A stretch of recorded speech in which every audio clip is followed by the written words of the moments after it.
என்னென்ன வேலை நடந்தது, அதுக்கான என்ன பாருங்க, எஃப்டிஓ எம்எஃப்டிஎன் 9 பதிவேடுகள் என்னென்ன இருக்கு சொல்லிட்டு ஃபர்ஸ்ட் நாள் நம்ம ஆய்வு பார்த்தோம்.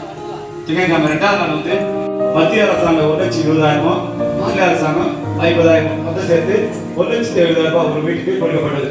2021-22 ஆவாஸ் பிளஸ் 2,40,000 அதை உயர்த்தப்பட்டுள்ளது. பத்திகளின் எண்ணிக்கை 7. நிதியாண்டு 2016 to 2017 பத்திகளின் எண்ணிக்கை 7. நீக்கம் செய்யப்பட்ட பத்திகளின் எண்ணிக்கை 1. நிலுவையில் உள்ள பத்திகளின் எண்ணிக்கை உட்கார்ந்து பண்ண மாட்டாங்க.